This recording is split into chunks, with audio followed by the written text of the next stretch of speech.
All right, so here is our agenda for today. So first I want to talk about communication, and just while we're talking about communication, also go into a concept called Faraday's ladder, which we're going to look at and make sure that anytime that you are communicating, that you are over communicating, being forward, and not just communicating a problem, but right away communicating a solution. And we'll go over examples of that. I want to talk about the bump clause, the concept of the bump clause, only because while I do have a curriculum that we stick to every week to kind of get through coaching in a way that makes sense chronologically, I also want to sprinkle in stuff that you guys are working on currently so that it's relevant and we can also answer questions that you might have along the way. So last night, Nate received a counter offer regarding a bump clause. So I want to look at that together and go through it so that everyone fully understands what that is, and especially how to comprehend it enough so that you can explain it to a seller. Because if you don't fully understand what the contract is saying or what the other agent is trying to communicate in the contract, you're going to have a really hard time explaining it to a seller in layman's terms. And something I really believe is that it's almost impossible for you to explain something to a seller in a way for them to understand if you don't fully understand it yourself.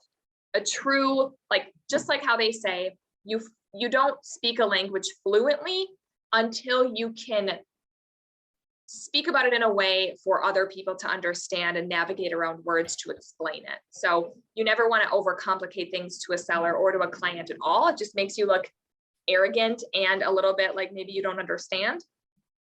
So I just want to make sure you guys fully understand the concept of it, what a bump clause is, the pros, the cons, and what specifically we did in this bump clause to make it a little more complicated.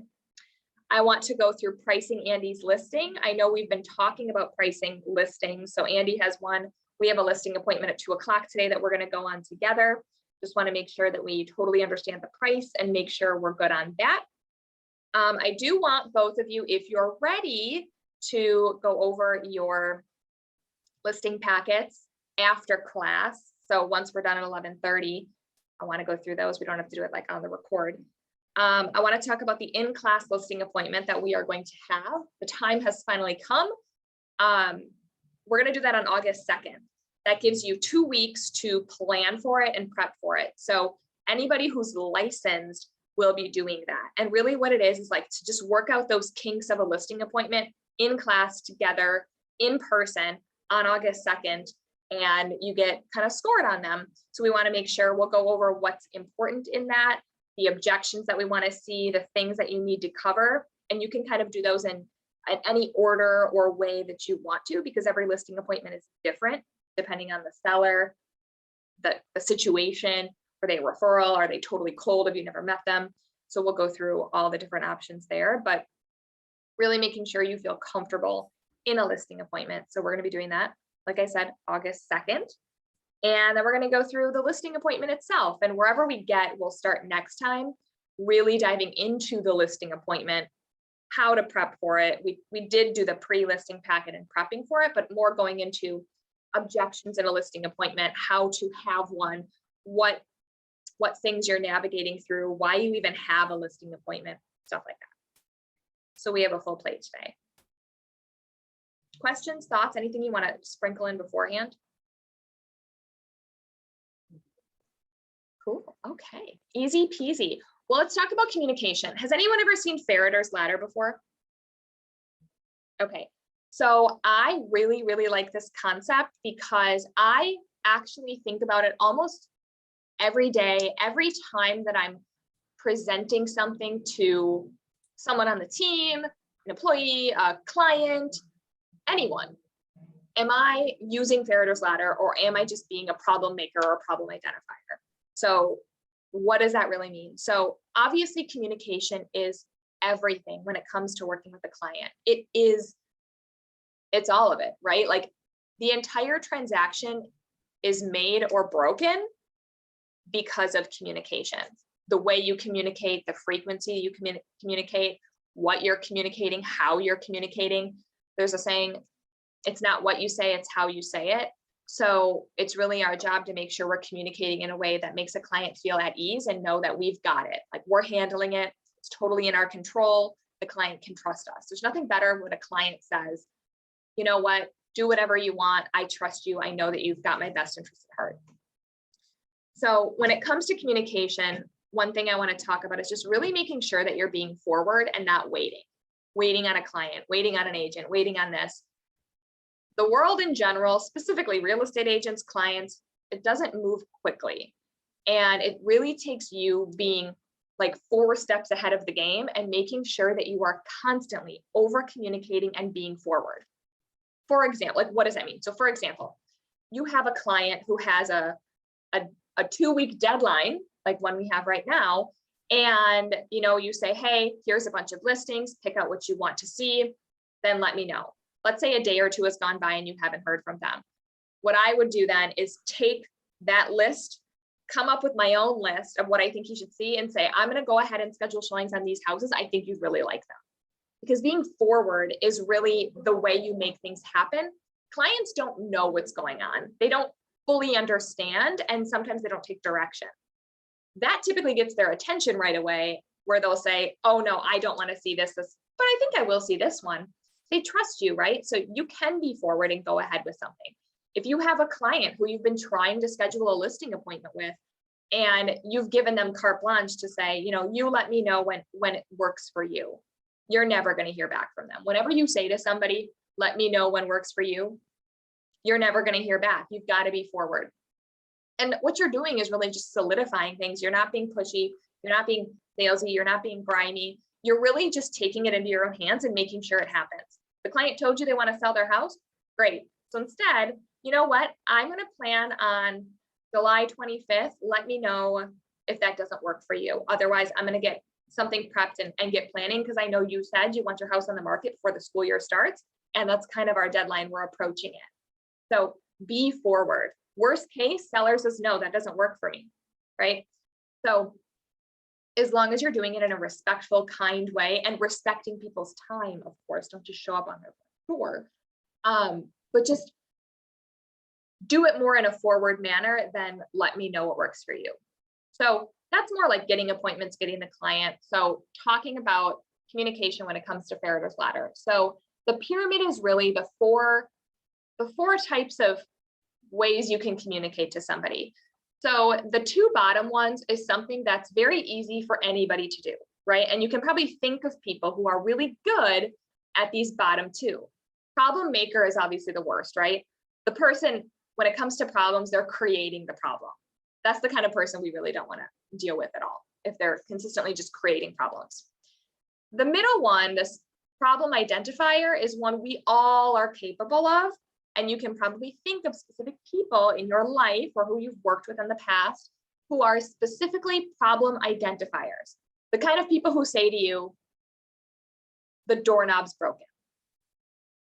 When someone brings me a problem, it's the most frustrating thing to me in the world, because anyone can bring me a problem. Anyone can bring you a problem. You can bring any client a problem. Hey, that showing is not getting accepted. I'm sorry. We continue to try and schedule a showing of this house you want to see, and it's not getting accepted. If I'm the client, my only question is, what's the solution? Like what now? So it's a good reminder, if you're going to identify a problem, you better also provide the solution. You never want to just bring someone a problem. A problem identifier, like I said, easiest thing on the planet. We all can do it. We all can say what's wrong. The lighting in here sucks. Great. Okay. Do you have a solution for it? Like, identifying a problem is not helpful to anybody without a proposed solution. So the top 2, problem solver. So, okay, now you've kind of gone up a level. You're solving a problem. You're coming up with potential solutions. And even better is the problem preventer. You prevent the problem from even happening. So if there's something consistently happening over and over again, and this can be applicable in all sorts of situations, but if we're talking about communicating with a client, really what it comes down to is, if you're going to tell them something that's wrong, you better propose a solution as well. Because a client just wants to know, how you're going to take care of it, how you're going to take care of them, what you're going to do to make things better for them, because you're there for a reason. You're there to really make sure that all the fires are kept out. And half the time, you don't even want to tell them that there is a problem. You just want to take care of it on the back end. But there are certain times when the client needs to be aware of what's going on, right, in the best way possible. So if you're going to tell them what's going on that's wrong, you better also provide them with how you're going to fix it. Any thoughts or questions on that?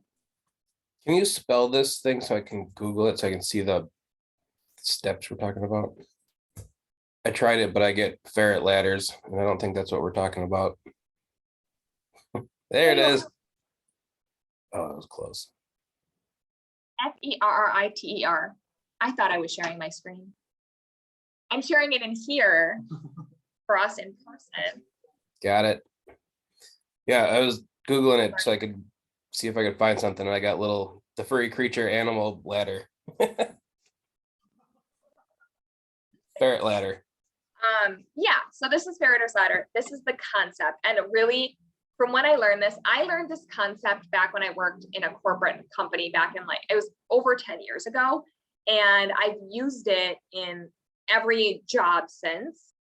I think it's so helpful. And to this day, if I'm talking to a client or talking to somebody and I'm identifying a problem, I have to remind myself, make sure to also identify what the solution is, because no one just wants to hear, hey, this transaction's falling apart.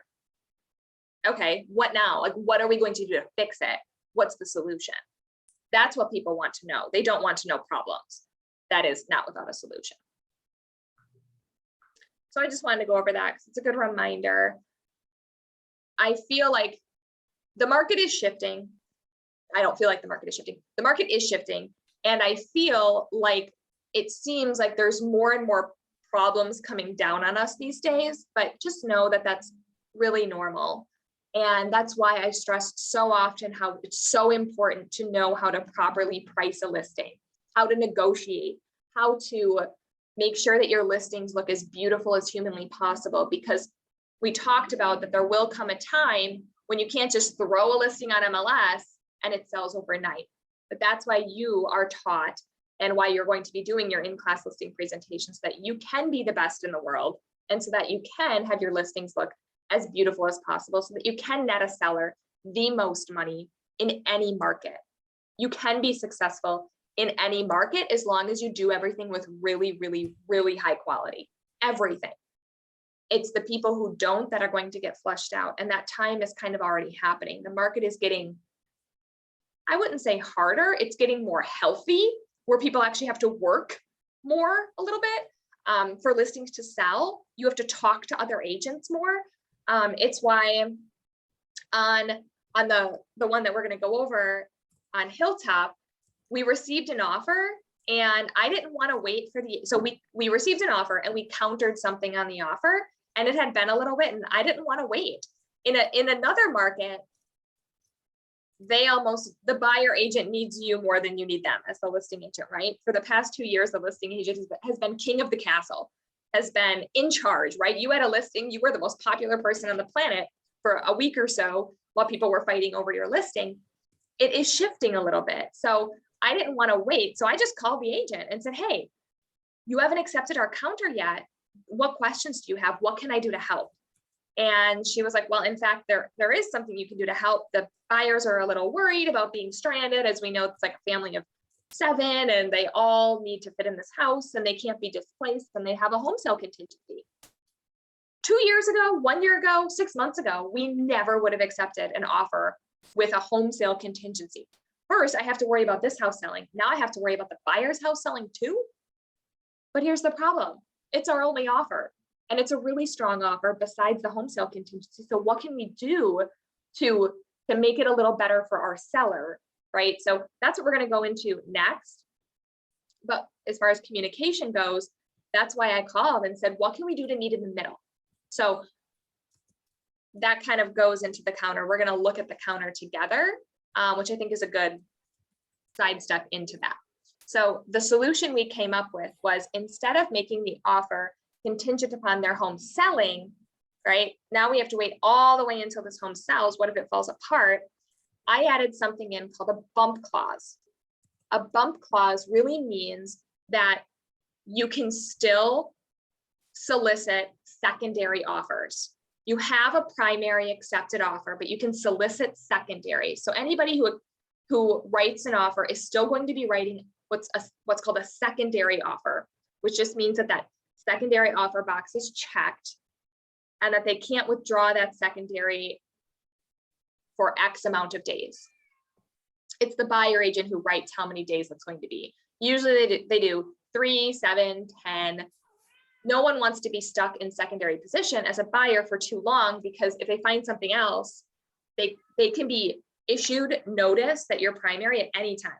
I could issue it right now and bam, the notice has been delivered. You are now primary. So that's why you really want to make sure that that offer is withdrawn. As a buyer, you have an accepted secondary offer before you go offer on something else, because you could get yourself in a real pickle, because you could get 2 accepted offers at the same time. Because when you go from secondary, you're saying, I am okay with the fact that I can be put into primary position at any time. No notice, just bam, you're in primary.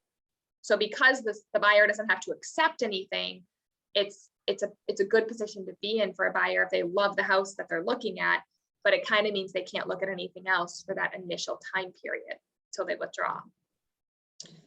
So with that, the bump clause allows the seller to accept a secondary and then go to buyer 1 with the primary accepted offer with the home sale contingency and say, you have 48 or 72 hours to remove your home sale contingency or you are getting bumped. And literally, you issue a notice, and if that buyer can't remove the contingency within that time period, the offer is null and void. They're done. It's over. So it's a hard position for a buyer with a home sale contingency to be in, because they know they could be bumped at any time, and it's very stressful. The entire transaction is stressful for them because they know at any moment somebody the listing agent can issue notice and say, you've got to get rid of the home sale contingency. So how do we meet in the middle, right? So this agent and I had to come up with what's a middle point, right? Where this buyer isn't sitting there thinking at any given time, I could be bumped. But our seller isn't sitting there and thinking, wonder how their house is going. Is it selling? Because they're not buying my house unless that house sells, because they need the money from that house. So our meet in the middle point was to say that we will have a bump clause, but it will be waived if the buyer gets an accepted offer on their house.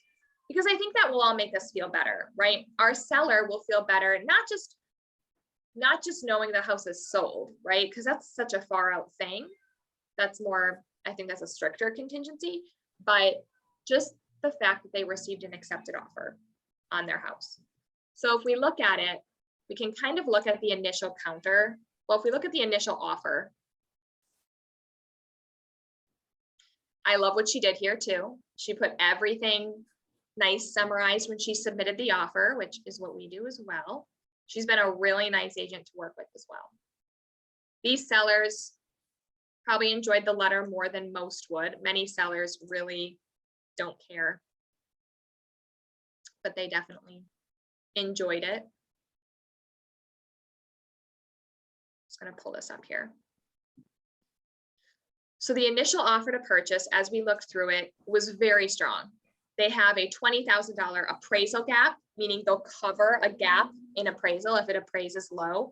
But the main thing, the big concern here, as far as contingencies go, was the fact that it had this home sale contingency.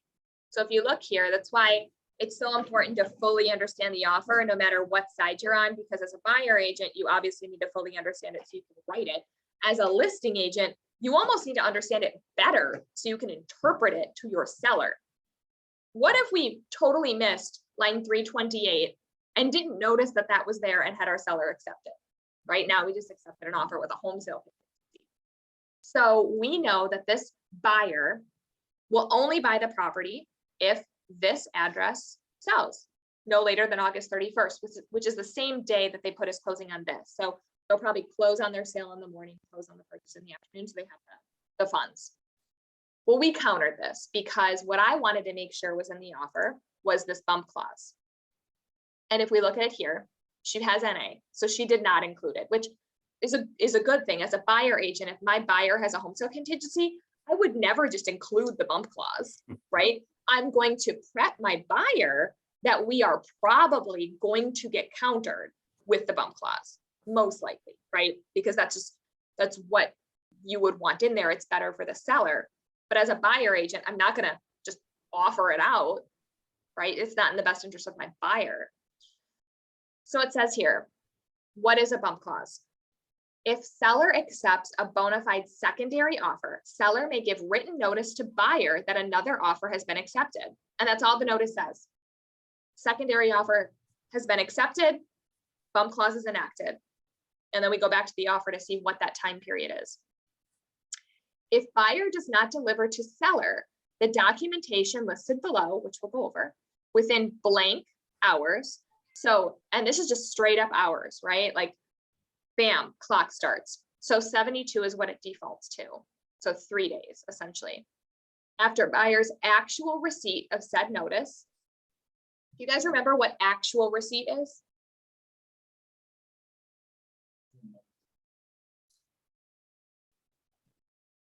That's delivery. So actual receipt means the recipient has received it. So recipient for delivery in a contract is generally the agent. That's delivery. Delivery has happened, right? So right here, unless buyer delivers to seller. So we've delivered the notice to the buyer, okay? Or buyer has delivered to seller. Actual receipt means that the party received it. The agent gave it to the party, okay? And that's really important to know because the time clock doesn't begin until actual receipt, not delivery. So it's almost like agent to agent delivery, actual receipt, it actually goes to the party. And sometimes that can take a few hours, right? We receive something in our email, you don't see it for a couple hours, then we give it to our client. Now actual receipt has happened. And pay attention to this because there's a few contingencies in the offer that start based on actual receipt, not delivery. So just make sure to look that over to fully grasp that. But on this one, the home sale contingency, it's actual receipt because these hours sometimes are counted because now sometimes a buyer has to go to their bank and figure out bridge loan financing or another solution, or if they can borrow money for the down payment on this purchase because their home isn't going to sell in time.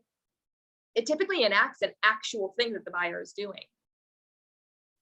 So it says here, if buyer does not deliver to seller the documentation listed below, after buyer's actual receipt of the notice, the offer shall be null and void.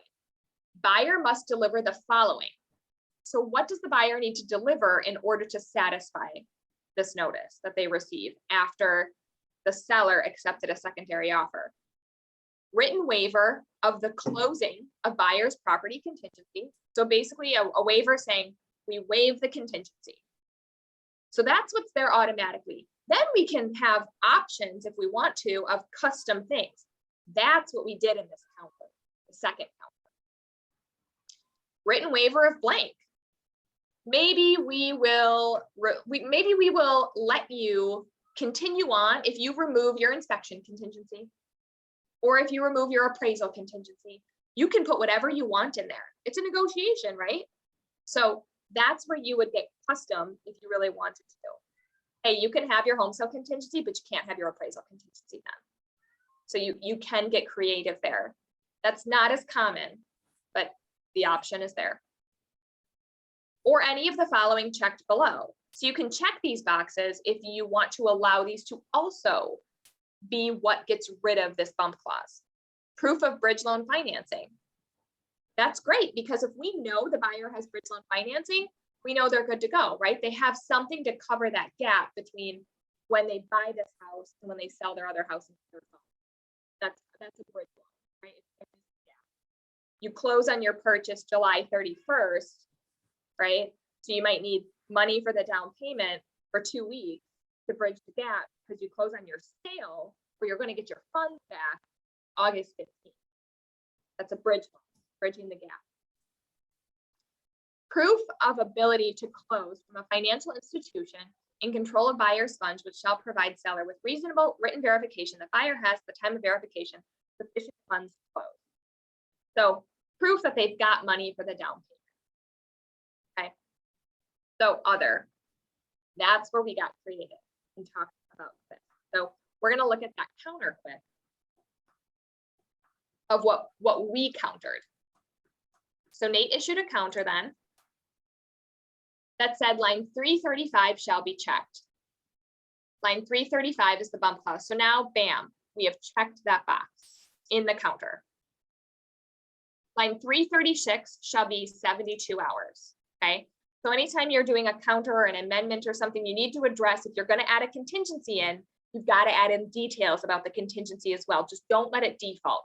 That's sloppy and confusing. You wanna make sure it's solidified. And then we added something about adding a contract or an addendum back in. So we won't worry about that right now. So as far as the bump clause goes, that's what we did. We added in a full-blown bump clause. No other stuff, right? We're just saying bump clause is here. If you don't remove your home sale contingency when you get bumped, you're gone. Okay. It allows the buyer to still continue on with their transaction, but they are wary the whole time because they could be bumped at any time. The nice thing too is if there is a bump clause, you do not need to mark it as accepted with offer in MLS. That's in the MLS rules. So now I get to actively market this property, and all you do is in private remarks, so only agents can see it. Primary accepted offer with a bump. You can put that in there so that agents know they can't write a primary offer on this. They have to mark this secondary offer box if they're going to write an offer. And is it worth doing? 150% yes. If you are a buyer agent and you see in private remarks that there's a primary accepted offer with a bump, and you have a buyer who does not have a home sale contingency, call that agent and say, hey, how are things going with that current offer? How far along are you? Because if closing's tomorrow, what's the point of doing a showing, right? But if the offer is still, in the middle and they're still in play, and that buyer on the sale of that purchase still doesn't have an accepted offer on their home, that listing agent might say, yes, please come on in. We are happy to bump our current buyer. I've seen it happen multiple times. I've had it happen. It can be a really great situation. So don't be afraid of going and showing homes that have a primary accepted offer with a bump. That listing agent wants it to sell to somebody without a home sale contingency. No one wants to worry about two houses selling. So then let's look at the counter that the agent sent back to us.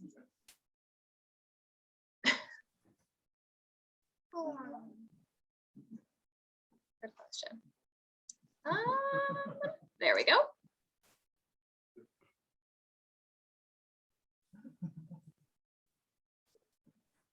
Okay. Why am I not seeing my counter here?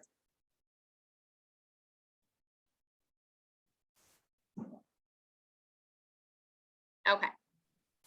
Now we have counter 2, right? Every counter is numbered. We had counter 1. Keep in mind, if you have 7 counters, nothing matters in counter 1 through 6. Nothing stays. You have to rewrite everything you want to add back in there. Okay, so that's really important to know that just because you talked about something in counter 1, 2, 3, 4, 5, and 6, counter 7, if it doesn't have, let's say, the price change, the price is the original price. So you need to remember that. I know addendum S we had in here. She had it in addendum A checked. So we'll let it fly. It's not a big deal. I'm not going to open this transaction back up over something like that. So what did she write? So I find this to be a really happy medium because it puts more onus on the buyer that they have to list their house and they have to tell us when they get an accepted offer. So it says here, now this was written by the buyer agent. Buyers agree to put their home located at blank on the MLS because it's not listed yet with a full service company, right? Makes us feel better. We know it's going to be handled by her no later than 2 days from an accepted offer. So if we accept today, in 2 days, I've got to get that house listed. And we have incentive to want to know when that house is being listed because we can't sell this house until that house closes. If no accepted offer occurs for that property by August 10th. So she's giving it like 20 days or so. Buyer then agrees to include a bump clause into this offer as printed on lines 335 through 347 of the residential offer to purchase. Speaking of the bump clause, how many hours will we have in that bump clause? Because she didn't put it. Well, she allowed it to default. Yeah, it'll be 72 because that's what it just defaults to. So we're saying we're going to accept the offer without the bump clause. However, the buyer is willing to put one in if they don't have an accepted offer by August 10th. That's a negotiation, right? That's getting creative. You don't just have to take offers at face value. Talk it through with the agent. Her and I both were brainstorming this too. She's a veteran agent, right? I know I'm a veteran agent. We're sitting there thinking, how do we word this? Because every situation is so different. We don't all have the answers, but we kind of went back and forth and thought, well, what about this? And what if we wrote it this way? And I guess we could put it this way too. Let me talk to the buyer about this. And we went back and forth, and that's totally normal, right? But I don't know for sure, but going back to the communication piece, if I hadn't called her and talked to her about how we'd be willing to negotiate on this, I don't know if she would have been able to push this through with the buyers. I don't know that. I'll never know, right? We'll never know. But don't just let someone take it for face value. If we countered a bump clause fully and she talked through with the buyers and the buyer said, you know what, we can't do it. It's too risky. They could have rejected our counter. I don't know. Maybe she would have come back with this, but maybe she wouldn't have felt like we would have taken it then. So it's so hard to know. That's why you want to be able to say in every transaction that you truly did everything you could to put it together. Fight for it. Make phone calls. Be annoying. I talked to this woman like 3 times yesterday to come up with this verbiage because her and I both didn't know the best way to make it happen. And that's okay. We brainstormed together. But now if we have an accepted offer between now the 3 of us working on this, we know that we're in this together. We worked together to bring the buyer and seller together to put something together that makes everybody happy. And that's really what it's all about because we are all on the same team. So then what does it say? On August 10th, lines 342 and 343 to be checked / selected, 342 and 343. These 2. So we're allowing proof of bridge loan financing or proof of funds. Lines 345 and 346. And whenever we have lines, I always compare it side by side to make sure I'm looking at the right thing. So now we're allowing other as well. What is that other thing we're going to allow the bump clause to be removed for? Buyer to provide notice of accepted offer on blank and bump clause shall be removed. So we're saying that if we do issue a bump clause, which we can't do until August 10th, if they show us that they have an accepted offer, the bump will be removed. I really find this to be a win-win because we now have accountability from the buyer that they're listing their house right away. We're giving them a deadline to get an accepted offer, and we get to throw that bump clause back in there if we need to, if they don't have an accepted offer on their home. Everything else stays the same. The original terms of the offer, closing on August 31st, everything, that all remains, right? We've got the closing date right here. All of it all stays the same. All the contingencies remain. But now we have a little bit more cleaned up here to make sure that seller and buyer, I think, are both protected. We've got the deadline. This needs to be accepted by the 20th. Once seller accepts, we have an accepted offer. Does that all make sense? Any questions on this? So keep in mind that this is like real estate 301. It's confusing, right? It's sometimes contingencies get thrown in there and almost get so confusing that you're like, I don't even know how to interpret this or talk it through with a seller, with a client. But that's why we're all here, right? To help explain it and help go through it, because you want to understand it well enough. So when a seller goes, well, what if this happens? You want to be able to know the answer. Well, what if they don't list their house? What happens? It's a great question, right? What if they don't list their house? Well, now one could say that they breached their contract because for this contract, it says that they will list their home 2 days after accepted offer. One could take this to an attorney and say, hey, they didn't do what they said contractually that they would do. What happens next? Now, we cannot enforce a contract, but we can point to what we drafted to an attorney and say, okay, help me enforce this. And normally it starts with a strongly worded letter and then, so on and so forth. But that's what we've got here. So we've got kind of the counter offer, bump clause, home sale contingency, all put together in one. Most likely our sellers are going to accept this offer, and today we will have an accepted offer. Cool. Thoughts, questions? Andy, does that make sense? Yep. A lot going on, but I think I got it. It is a lot going on. Even as the buyer agent and I were talking, she was laughing. She's like, I can't believe we're negotiating a home sale contingency. She's like, this seems too good to be true. Because I have not seen a home sale contingency in 2 years. Mhm. Like, but why is that? Why is the home sale contingency in there? Because a year ago, that buyer would have just not written the home sale contingency because they knew their house would sell. We did it all the time. I've written so many offers in the past 2 years without home sale contingencies that need home sale contingencies. Meaning I knew that buyer could not close without their house selling. But we were so confident that their house would sell so quickly, it didn't matter. We always used to say, like 5 years ago, list your house, get an accepted offer, then begin shopping. It totally turned around the past couple of years. You go find a house, get an accepted offer, then list, because we knew that would happen faster. So it's evolving with the market, right? But if we sat there and didn't evolve, we'd get our clients into really sticky situations. So this agent was smart enough to know, I've got to write the home sale contingency because I don't know when their house is going to sell.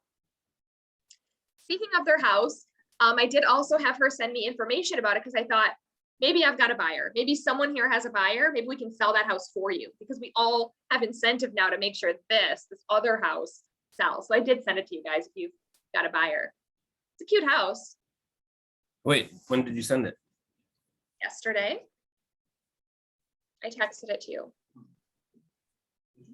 I don't remember seeing that. I sent you the flyer.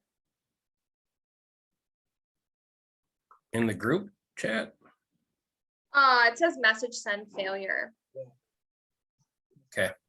That is so weird. I'll resend it. It just said message send failure again. I'll email it to you. She put up like a Canva flyer and is trying to come up with a single party for it, meaning doesn't put it on the market because she wants this house to sell now too, because now she's got 2 commissions on the line. Okay, so we talked about that. Now let's talk about pricing Andy's listing. Okay, so we're going to accept that offer. We're good to go there. You feel good about explaining it now?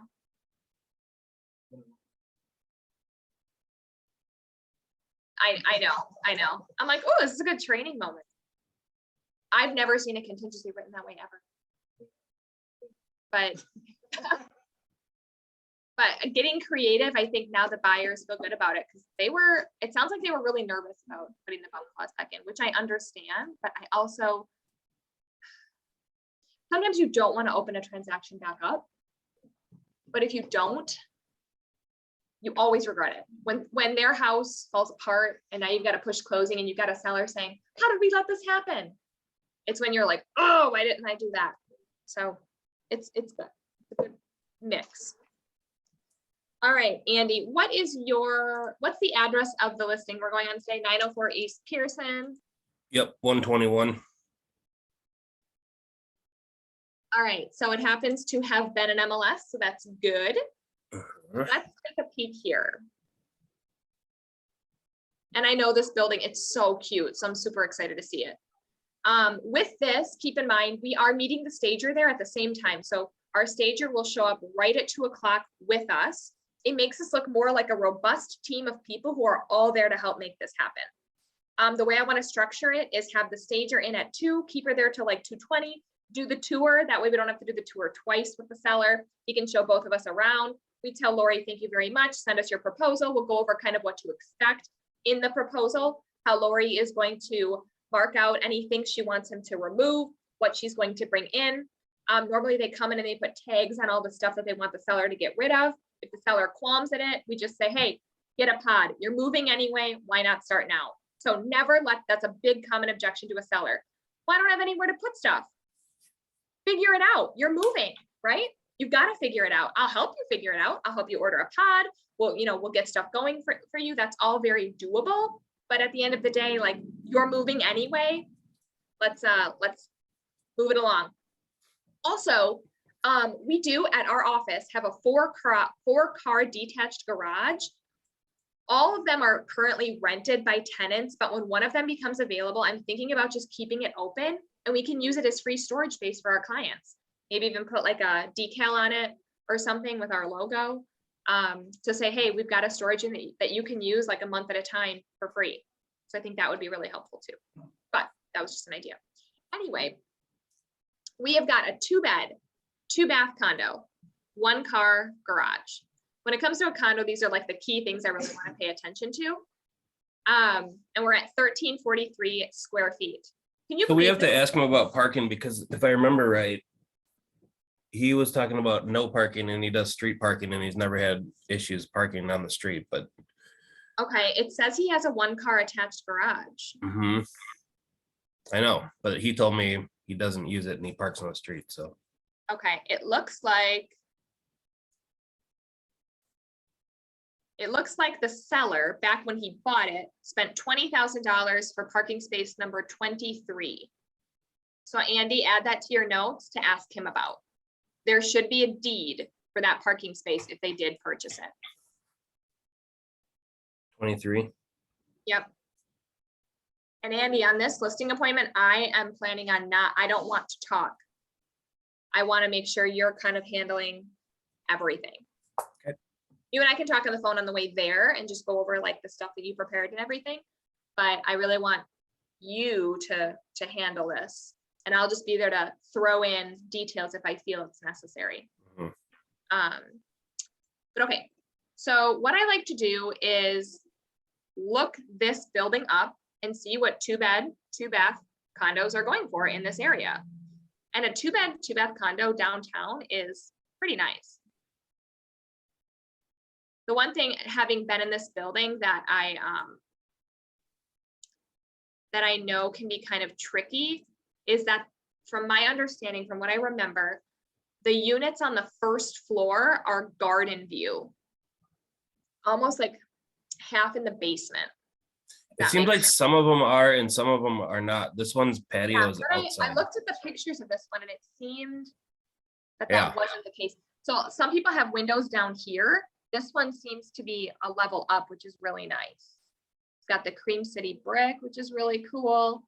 And if you'll notice, this building in particular is only going to have windows on one side.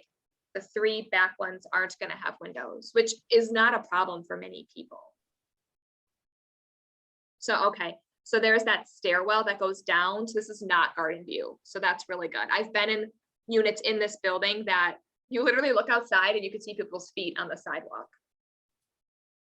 Got in-unit laundry. This is a really cool condo. Mm-hmm. See that big curtain? Yeah. That's cool. I mean, style. I don't know.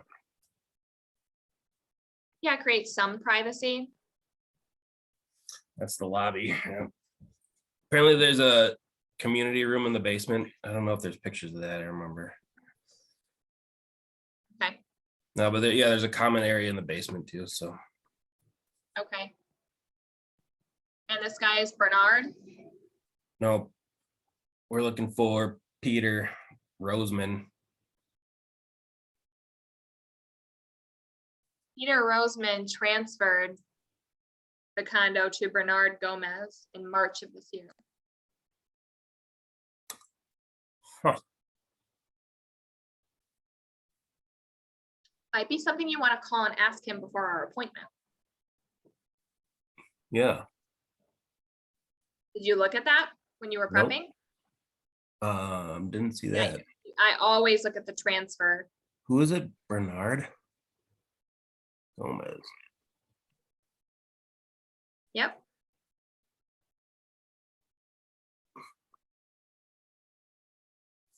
Yeah, take a peek at that. Okay, anyway. What I usually like to do is just look at it on a map to find this specific building. So we're on Hamilton, Pearson. So basically the corner of Pearson and Marshall. So we're going to go back into MLS. Quick search.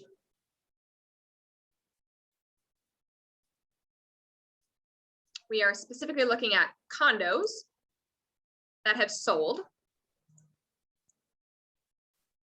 In the past, I'm going to say year for now. We might extend that because there's not a whole lot going on in this condo building.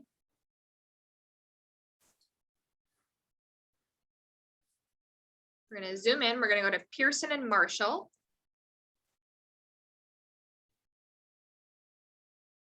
Okay, go past north, just north of Brady.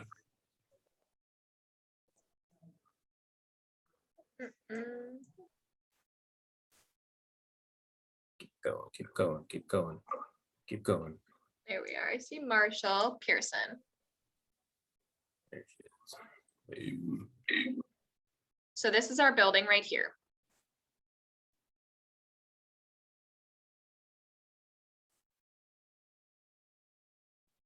Okay, so what have we got? We've got 6 that have sold. Okay.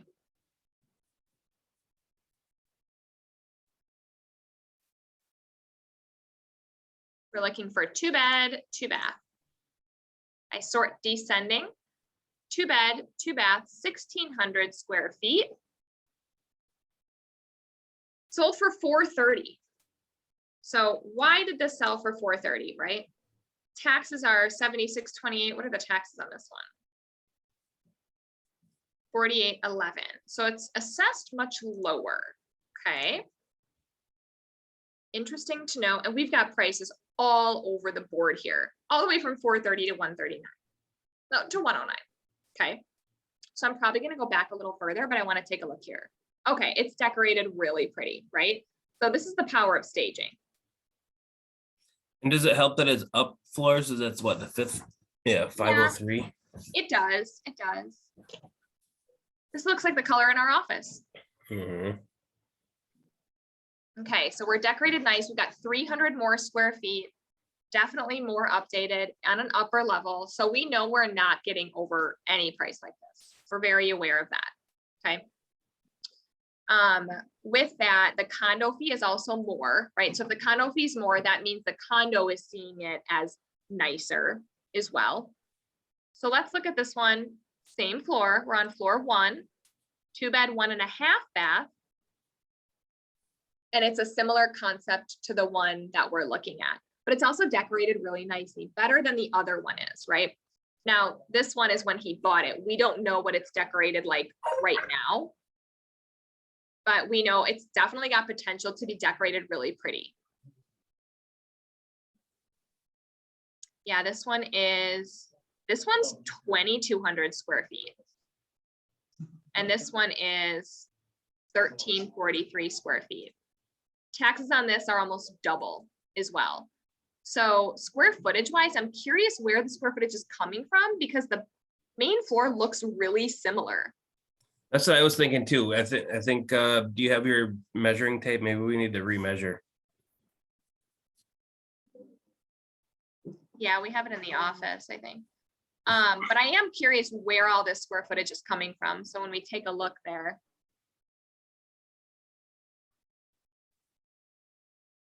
I'm wondering if these are on like a similar floor because they also have, if you noticed, that 106 has like a landing at the top of the stairs where they put a gym, and this does not have any sort of landing. It just has bedrooms.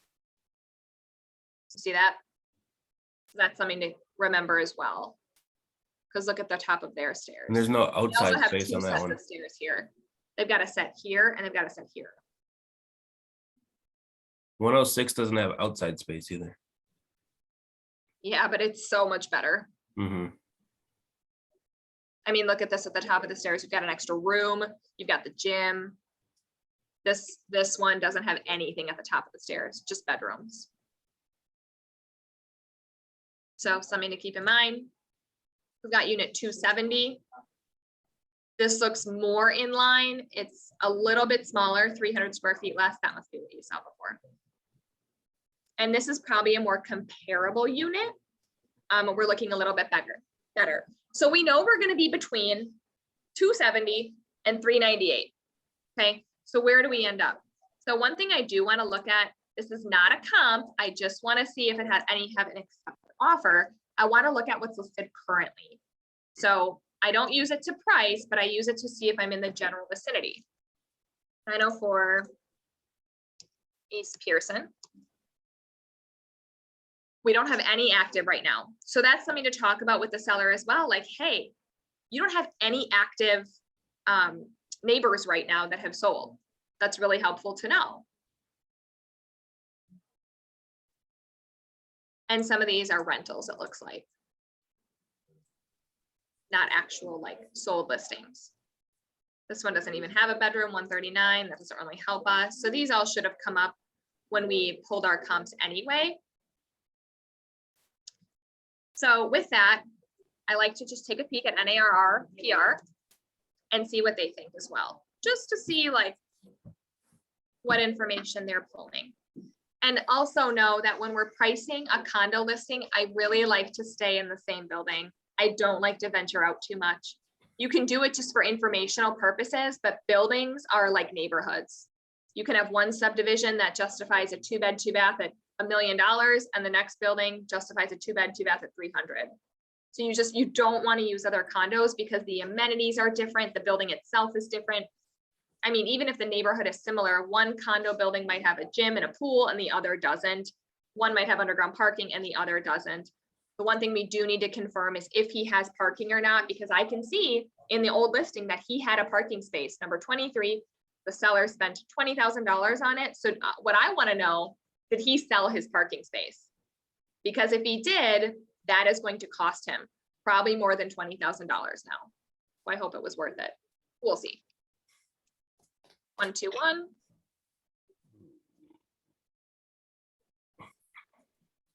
While you're doing that, I did look at other buildings just to see, and really only one building is comparable, and it's on Water Street, right by the Trocadero. It's a triangle building. 1818 North Water. Yeah. That's the Galoon Tannery building, which I think is what you're referring to. Yeah, and it seems to be nicer, and you know, I didn't include it in my Galoon comps either. Tannery is where. Yeah, you sold a condo in there, didn't you? Didn't your buyer buy one of my listings in there? Flats. I know the Blatts.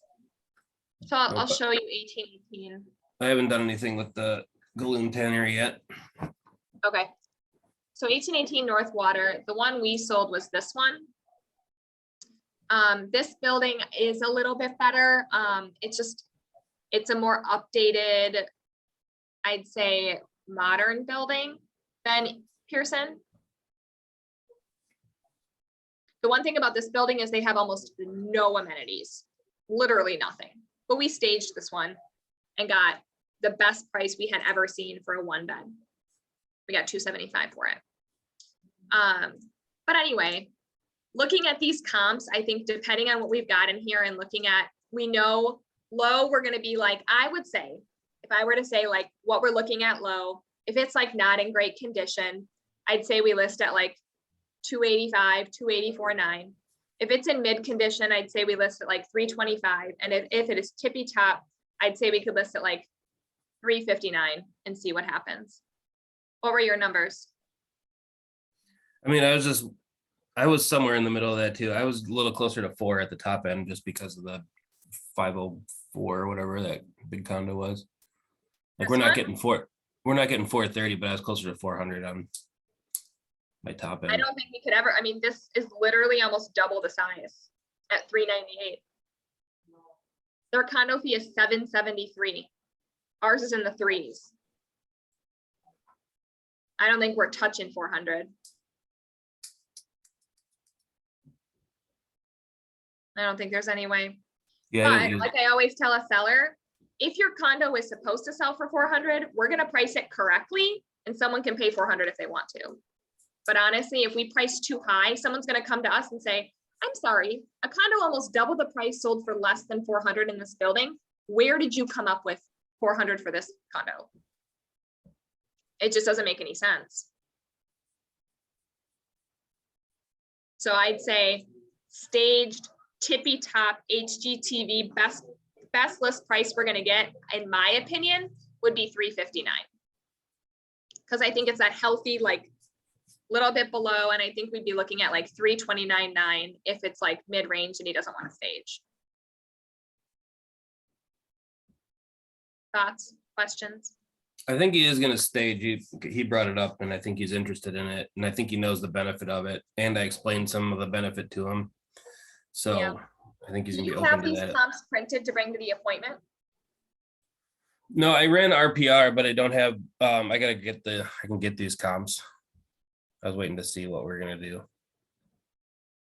Cause I was struggling with the 270 and then all the way to 400, so Okay.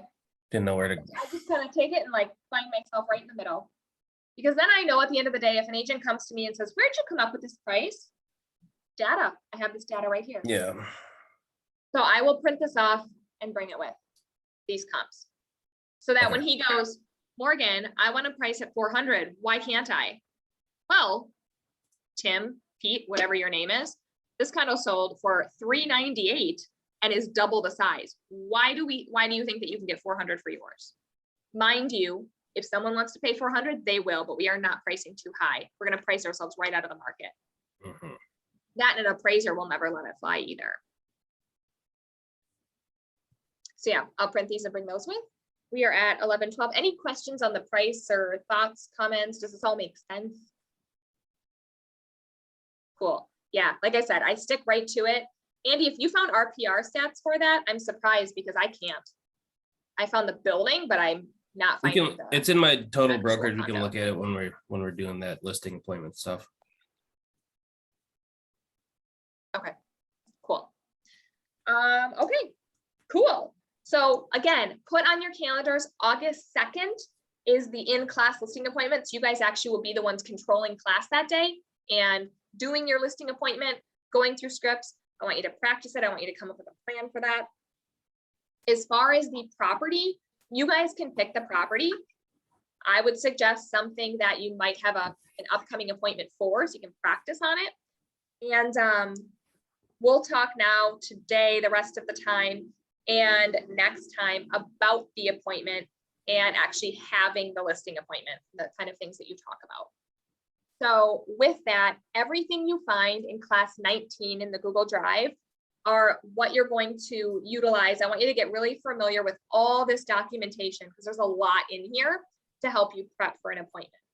Again, so last time we talked about in class 18, pricing the listing and interpreting the market. The recording of class is in there if you just want a refresher on pricing a listing. Honestly, and that would be this one, Interpreting the Market 2022. It probably took me a couple years before I felt really, really good about knowing how to price and interpret the data that I was looking at. It's very normal for you to feel a little nervous about defending the price to a seller, especially when they object it and say, I don't get it. I think I should sell for this. If you don't feel really good about the data, you're going to be like, okay, let's just sell for that. And then you're going to end up with an overpriced listing, an upset seller. You're going to be upset because you're not getting offers. You're not going to know what to say to the seller. It just puts you in a bad situation. So don't be afraid to stand up for something that you believe. And Yeah. of course, run your numbers by McKenna or me or anyone in leadership before you go on an appointment to make sure that we're in line, because there are few worse things in this industry than overpricing a listing. It creates unrealistic expectations and disappointment all around. So An you really wanna agent told me the other day that it's up to the client, which I don't think so at all. I'm sorry, do you walk into a car dealership and tell them what you want for your car? Yeah.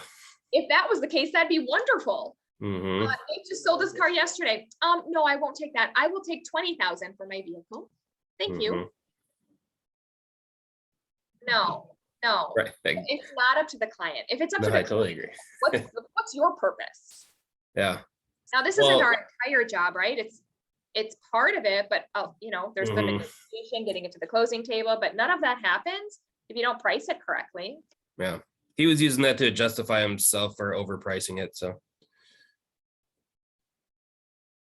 Sure. Sure. Okay, so if we go into the listing, so prepping for a listing appointment, class 17, there is so much data in this class. I literally put my listing packet in here for you, documents for appointment examples, every single thing. I have 10 documents that I drop off before the appointment, and I have every single one of them. You can literally just hit download and print. Now, you probably shouldn't because some of them have my face on it. So you want to go, you can always take these PDFs, upload them into Canva yourself, and they're editable. Canva knows how to read PDFs.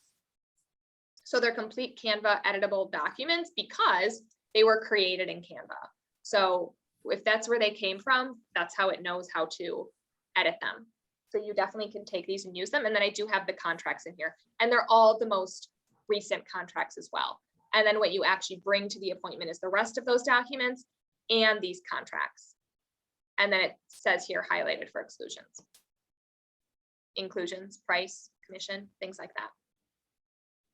So if we go into today's 19, I just want to show you where to find the past couple things we've been talking about.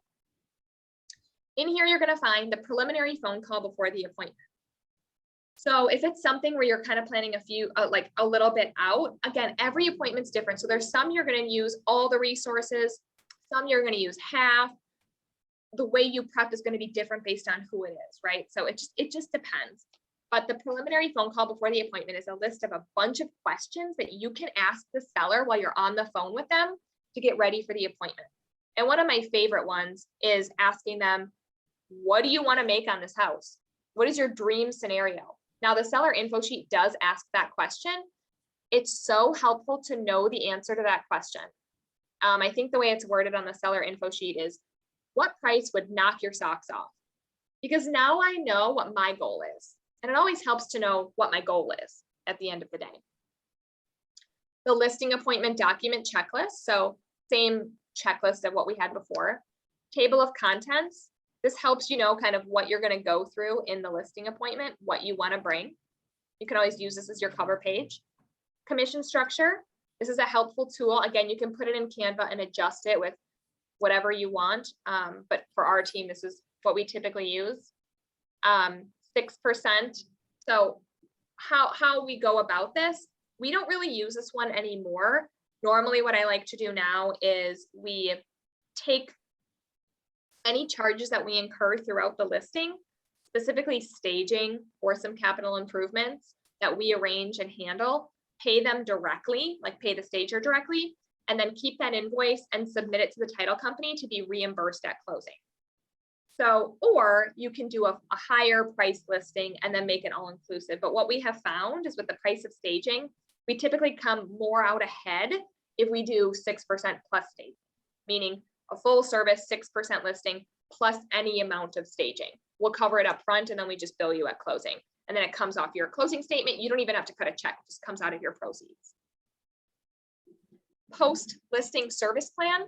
So what this is kind of a helpful guide for how to set expectations throughout the listing itself. So this kind of tells the seller what to expect. So, okay, we told you all about how to get ready, how to have showings, how to prep. Now we accepted an offer. What happens now? So this goes through what that really looks like as far as what do I start doing now as a seller? What do I expect? How often is my agent going to reach out to me? So as we talked about communication today, whatever you say to the client as far as how you're going to communicate, you just need to stick to it. It's not necessarily the content, but it's the what word am I thinking of? The consistency that you're following up with them. So if you say you're going to follow up with them every Tuesday at noon, you better be following up with them every Tuesday at noon because that's what they're expecting. And you'd be surprised how people are blown away when people actually stick to what they say. That's all you have to do. Do what you said you will do. Put it in your calendar. Make sure you set aside a day every week that you are doing nothing but following up with clients. That's why the 5 duties of a real estate agent, remember, the first one is lead generation, generating new leads. That's doing open houses. That's meeting people, going to events, meeting people you did not know before, or people who were not potential clients before.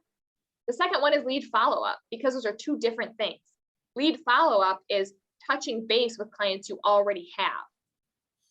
Both are equally as important, because you can get leads all day long, but if you let them go and you don't follow up with them consistently, they're gone. They're going to go work with someone who pays attention to them. Writing contracts, big part of our job, right? Writing contracts, interpreting contracts, working on contracts. We just looked at a counter before. That's a big part of our job, is putting the transaction together, right? Appointments, going on appointments. We're going on a listing appointment today, Andy and I, talking to a client, prepping them, figuring out what their motivations are, what their goals are, helping them get there.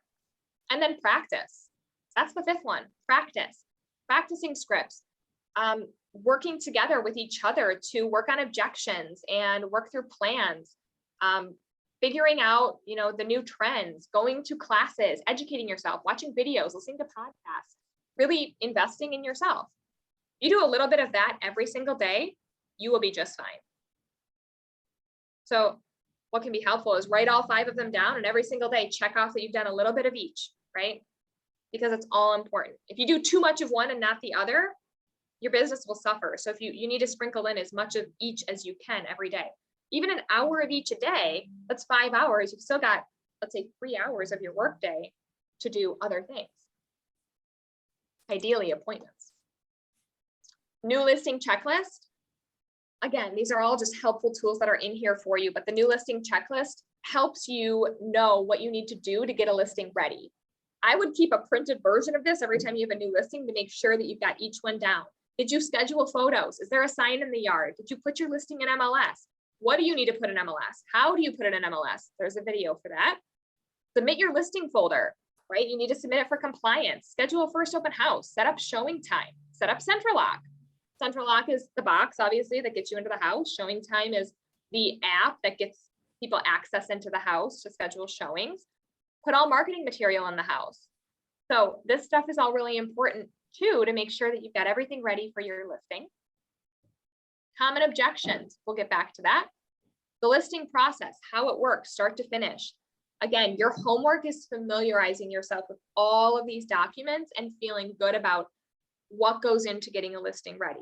Obviously, I can tell you the documentation that you need to bring, but what else happens then? What kind of things do you fully need to understand so you can communicate it to your client? Listing timeline example. What happens start to finish? We always bring that to a listing appointment so they know what to expect. Especially so they can have an example of, okay, day one, what happens now? So you can either, I've done it both ways, where I make it really custom to the client, and I've also done it where I do day 1, day 4. So you can have more of a general one if you want to as well.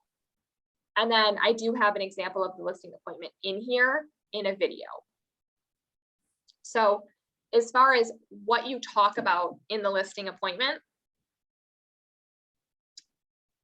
if we go to in-class listing presentations, because next time we're going to be going more into presenting offers to sellers, what kind of things do you need to touch on in every single listing appointment? That's what this kind of is helping you prep for. So what do we do at a listing appointment? Tour of the home, right? We've got to go in. Hi, how you doing? Da-da-da. You usually have stuff in your hand. I usually like to find a place to put it down, which also helps create an anchor of where we're going to go back to. These are things you have to think about, right? All the little aspects of what's going on. I also try really, really, really, really hard to keep listing appointments to 1 hour. Nate and I had a 3-hour listing appointment one time. That definitely happens if you have a chatty seller. But if you have somewhere to be, do not be afraid to say, hey, I have a hard stop at 2 o'clock. I have another appointment. I just want to let you know up front. People respect your time, right? They will respect to know that. And as a seller, they probably don't want you in their house all day either. So when we talk about a tour of the home, there's 2 schools of thought. You can do that with a client or without the client. So with the client means you go through with them and have them show you all the features of the home. Take notes. What are you taking notes of? Things that are in the rooms. Look around for fixtures. See if there's things that they want to keep included. If there's a really fancy chandelier, are they planning on taking that with them? Are they not? Talk about those things. just so you know, that chandelier is fixed to the property, as we looked at in the offer to purchase. A fixture means it's stuck to the property, it's coming with, right? So if they plan on taking that with, we need to switch it out now. We go through the listing process with them, right? So we do our tour, they show us around, right? They ask questions. They might ask you, I'm thinking of painting this wall blue. Don't do that, right? We want everything to be neutralized, right? Think about too, if you think this house might be a good fit for staging. So if they have a lot of big clunky furniture in the house, talk to them about that. Like, hey, if we do end up staging the property to neutralize the home, do you have a place to put your furniture? Or, what's your plan? Where are you going after this, right? If we don't know what their next step is, talk to them about that, because you can absolutely help them with their purchase as well. So once the tour is done, usually we find a place to sit down. We go through, I usually start with asking questions. Where are you going? When do you need to be there? What's really important to you? What price would knock your socks off? Sometimes they filled out the paperwork that you had beforehand, so you had a chance to look it over. But if they didn't, ask those questions that are on the seller info sheet. You're really talking about, I see you listed your home a few months ago. Were you happy with it? What did that agent do that you did or didn't like? So just, you're asking a lot of questions, figuring out what their motivation is. Why are you selling? What is the reason that we're having this appointment? And the more you ask questions, the more they get to talk, and the more you truly learn about what's important to them. We go through the listing process. What's going to happen now? What do we expect to happen now? You need to go through all those little pieces. And again, there's a document for the listing process, but there's going to be a sign in your yard. What's an open house? What's a showing? How does that work? Right? So those are all things that we assume they might know, but they may very well may not. Why do we do open houses? Don't tell them so I can get buyers, because that's not the answer, right? We do open houses to help consolidate all of the showings, especially if you still live there. It's really helpful for us to say, you know what, take the weekend, get out of town, or know that these are the time slots we're going to be here, especially if they have pets. And we're going to consolidate as much as we can into this time frame, get as many people here as possible, make it an event. That way it really reduces the inconvenience on you. I typically say, I get it. Listing your house sucks. It sucks having people tromp through your house, looking at your stuff, and it's very invasive. It's not fun, but our job is to make it as smooth as possible for you, because we understand.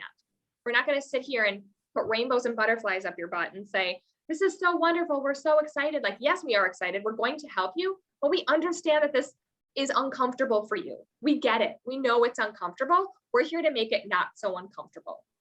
Okay. What's important to the clients?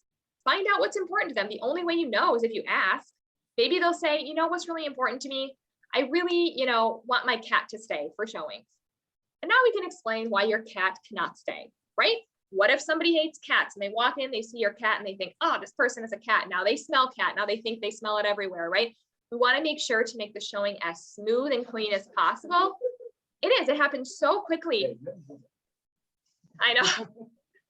We want to make sure to neutralize the home so much that somebody can really picture their lives here.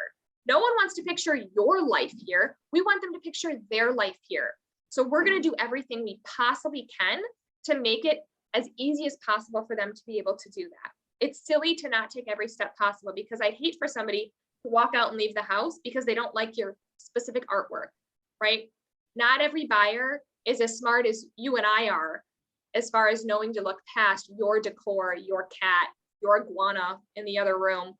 I think I've told you guys about the snake house I went into. That ruined the showing, right? So I took a buyer one time into the perfect house. And I know some of you have heard this story, but it's important to know because it's something that was so controllable by the seller, and he ruined his own sale. I had a client looking for a house on 1 acre in Vernon, specific layout. I'm like, we're never going to find this house. We freaking found it.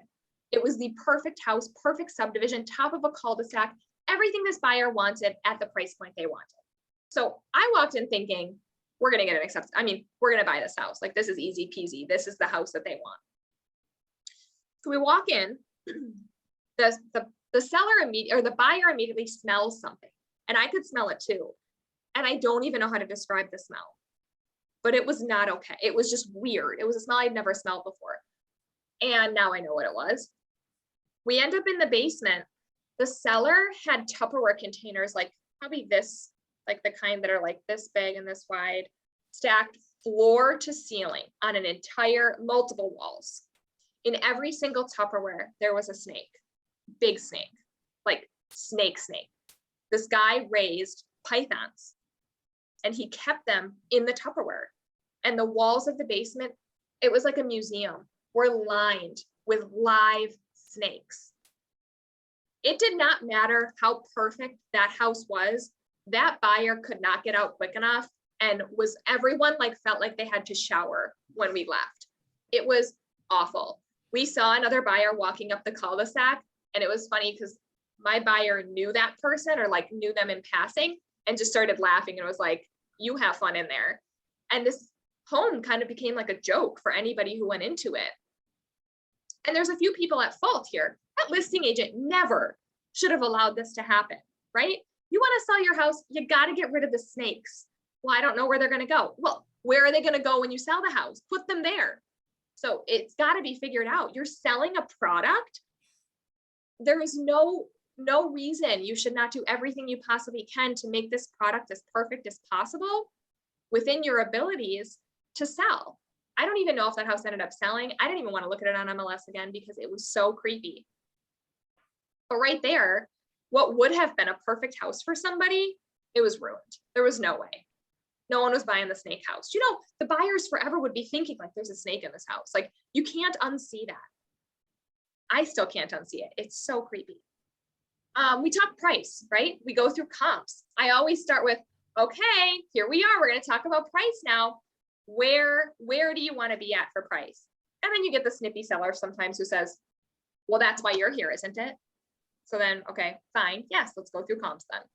But sometimes you get a seller who explains, you know, Nancy down the street sold for this, so they think they should be this because they have granite countertops, and Nancy never updated her kitchen.